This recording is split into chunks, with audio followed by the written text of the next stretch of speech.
Hello friends, welcome back to Cinema Secrets. இன்னைக்கு இந்த வீடியோவில் நான் எந்த படத்தை பற்றி விமர்சனம் பண்ண போறேன் அப்படின்னு பார்த்தீங்கன்னா, சி பிரேம்குமார் அவர்களோட இயக்கத்தில் அரவிந்த் சுவாமி, கார்த்திக், ராஜ்கிரண் மற்றும் ஸ்ரீ திவ்யா அவர்களின் நடிப்பில் வெளிவந்த மெய்யழகன் அப்படின்ற ஒரு படத்தை பற்றி தான். ஸோ இந்த படத்தோட கதையை பற்றி சொல்லணும் அப்படின்னு பார்த்தீங்கன்னா, வடிவேல் அவர்களோட காமெடியை கம்பேர் பண்ணி ஒரே வரியில் இந்த படத்தோட கதையை சொல்லிடலாம். அதாவது வடிவேல் அவர்களோட காமெடி வந்து நீங்கள் பார்த்துருப்பீங்க. அதில் எனக்கு ரொம்ப பிடிச்ச காமெடி, ஒரு படத்தில் ஆட்டோ வாங்கிட்டு வருங்க, வாங்கினதுக்கு அப்புறமா பூசணிக்காய் வச்சு அந்த ஆட்டோவை வந்து திருஷ்டி சுத்தலாம் அப்படின்னு சுத்துவாரு. அப்போ திடுத்துப்புன்னு முத்துக்கால அண்ணன் இப்படியே சுத்தினா திருஷ்டி கழியாதுன்னு கற்பூரத்தை வச்சு சுத்துங்க.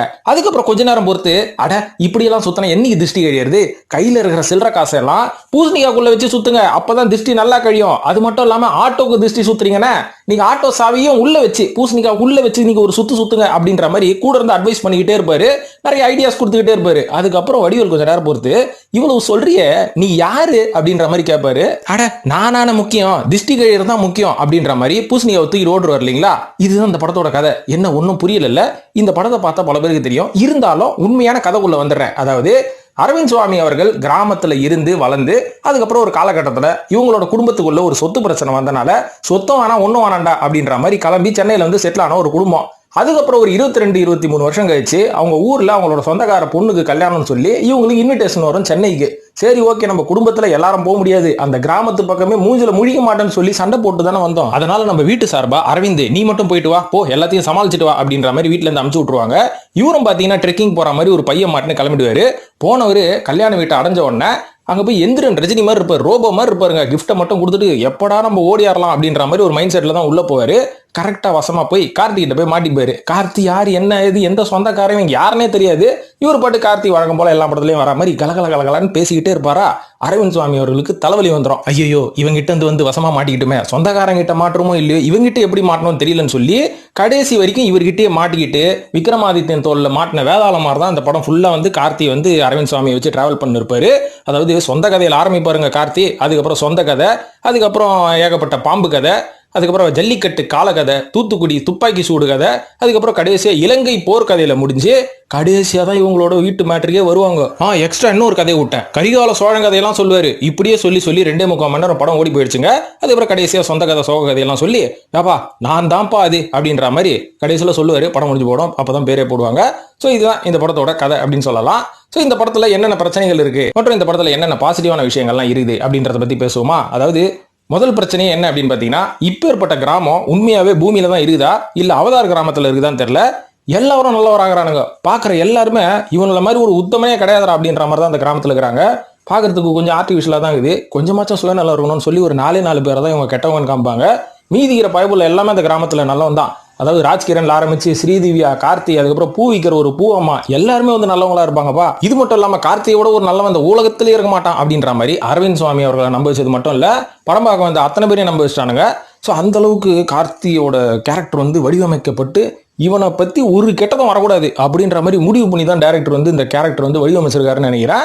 மொத்த பழி அரவிந்த் சாமி தான் ஊது. ஏன்னா இவன் தாயா சின்ன வயசுல நல்லவனா இருந்தான், சென்னைக்கு போய் கெட்டு போயிட்டாயா அப்படின்ற மாதிரி அவரை சிம்பாலிக்கா காமிச்சிட்டாங்க. கார்த்தி அவர்களை வந்து கொஞ்சம் நல்லவனாவே காமிச்சிட்டாங்க. இது மட்டும் இல்லாமல் இந்த படத்துல வேற என்ன பிரச்சனை இருக்குன்னு பாத்தீங்கன்னா, ஒரு சீனையும் லென்த்தா எடுத்து வச்சுட்டாங்க. அதாவது உட்காந்து கதையா சொல்றாரு, கொலையா கொள்றாரு கார்த்தி. உட்காந்து ஒரு விஷயத்த ஆரம்பிச்சாருன்னா ஒரு 1/4 மணி நேரம் அதுவே போகுது. அதுக்கப்புறம் அடுத்த மேட்ரு, அடுத்த கதைக்கு வராரு. அதான் நான் சொன்னேன், ஜல்லிக்கட்டு கதைக்கு வராரு.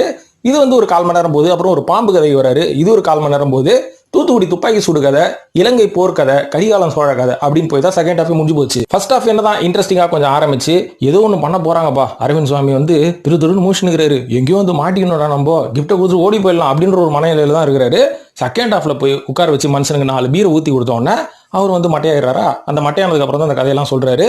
அதுக்கப்புறம் படம் முடிஞ்சு போயிடுது. கடைசியா படத்துல வந்து கேட்கறாரு, எப்பா நீ யார் தான்ப்பா, வடிவேல் கேட்டார்ல முத்துக்காலையை பார்த்து, யாரா நீ அப்படின்ற மாதிரி கிளைமேக்ஸ்ல தான் யாரா நீ அப்படின்ற மாதிரி கேட்கிறாரு. இவர் பேர் சொல்றாரு, படம் முடிஞ்சு போச்சு. ஸோ இந்த படம் பார்க்கும்போது தேட்டர்ல ஆடியன்ஸுக்கு, ஒரு ஜென்ரல் காமன் ஆடியன்ஸுக்கு மனநிலை எப்படி இருக்கும் அப்படின்னு பாத்தீங்கன்னா, சரி ஓகே ஏதோ ஒரு நல்ல படத்துல வந்திருக்கும், என்னதான் வந்து படத்துல வந்து நிறைய லாகிங் இருந்தாலும் போர் அடிக்காம போகுது அப்படின்ற மாதிரி இருக்கும். கிராமத்து பின்னணியில இருந்து வந்தவங்க, கிராமத்தை விட்டுட்டு சென்னையில வந்து செட்டில் ஆன மக்களுக்கு எல்லாருக்குமே ஒரு நோஸ்டல்ஜியா, அட நம்மளும் நம்ம கிராமத்துல இருந்தா இப்படிதான் இருப்போம்ல அப்படின்ற மாதிரி அவங்களுக்கு ஒரு ஃபீல் கொடுத்துருக்கோம். இந்த சென்னையிலே பிறந்து சென்னையிலே வளர்ந்து சொந்தக்காரனே இல்லாம வடிவேல் சொல்ற மாதிரி ஒரு சொந்தக்காரன் கூட கிடையாது அப்படின்றவங்கலாம் தலையை சொரிஞ்சுக்கிட்டு போனை நோண்டின்னு இருந்தானுங்க. ஏன்னா அவங்களோட இது பெருசா கனெக்ட் ஆச்சான்னு நம்மளுக்கு தெரியல. இருந்தாலும் அந்த படத்தை பார்க்கலாமா வேணாமா அப்படின்னு பாத்தீங்கன்னா அந்த படத்துல நிறைய நல்ல மெசேஜஸ்லாம் சொல்லியிருக்காங்க. இதெல்லாம் வந்து நம்ம கண்டிப்பா எடுத்துக்கிட்டு தான் ஆகணும். ஒரு ஃபீல் குட் மூவியா தான் இருக்கு. B&C சென்டர்ல இந்த படம் வந்து கண்டிப்பா நல்லா போகும். சிட்டியில எப்படின்னு நம்மளுக்கு ஐடியாவே கிடையாது. சிட்டியில் இருக்கிறவங்களாம் முதல்ல இந்த லைஃப் ஸ்டைலுக்குள்ளே வரமாட்டானுங்க. இவங்க வந்து எந்திர வாழ்க்கை தானே வாழ்ந்துருக்காங்க. அவங்களுக்குலாம் அந்த படம் பிடிக்குமான்னு தெரியல. ஆனால் எனக்கு பிடிச்சிருந்தது. நான் என்னதான் சிட்டி ஆளாக இருந்தாலும் நம்மளோட பின்னணியும் வந்து கிராமம் வெளியூர் அப்படின்ற மாதிரி இருக்கிறனால நம்மளுக்கு ஓரளவுக்கு கனெக்ட் ஆச்சு. ஸோ இது மட்டும் இல்லாமல் இன்னும் நிறைய கேரக்டர்ஸ் வந்து இந்த படத்தில் இருக்காங்க. ஸ்ரீதிவ்யா இருக்காங்க, இளவரசர் இருக்காரு, ராஜ்கிரண் இருக்காரு. இவங்க எல்லாருமே வந்து பார்த்தீங்கன்னா அரவிந்த் சுவாமி மற்றும் கார்த்திகை தாண்டி மற்றவங்க எல்லாருமே கெஸ்ட் அப்பியரன்ஸ் மாதிரி தான் வந்துட்டு போறாங்க.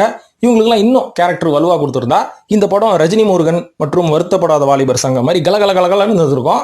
ஆனால் கலகலன்றது இவங்க 2 பேர் தான் மாற்றி பண்ணிட்டு இருக்காங்களே தவிர மற்ற கேரக்டர்ஸும் பண்ணும்போது தானே நல்லா இருக்கும். அதனால அந்த கேரக்டர்ஸ் எல்லாம் ஒப்புக்கு சப்பாக்கு யூஸ் பண்ண மாதிரி இருக்குது. இது மட்டும் இல்லாமல் கமலஹாசன் அவர்கள் கிளைமாக்ஸில் ஒரு பாட்டு பாடுகிறாரு. எதுக்கியா யோ சித்தப்பு உனக்கு என்ன இங்கே வேலை அப்படின்ற மாதிரி இந்த பாட்டை கேட்கும் போது இருந்தது. அது மட்டும் இல்லாமல் இந்த படத்தை பார்க்கலாமா வேணாமா, அதாவது ஃபீல் குட் படத்தை பார்க்கணும்னு சொல்லி நம்ம ஆளுங்கெல்லாம் மலையாளத்தை நோக்கி கேரளாக்கு பஸ் எடுத்து ஓடிக்கிட்டு இருக்காங்க. இனிமேல் போவானா, நம்ம தமிழ்லேயே வர ஆரம்பிச்சிருச்சு. மெய்யழகன் தான் வந்து புலியார் சொல்லி போட்டுச்சு அப்படின்னு சொல்லிடலாம். ஸோ இந்த படத்தோட ரேட்டிங் நம்ம சினிமா சீக்ரெட்ஸ் எவ்வளோ கொடுக்கலாம்னா 5க்கு 3.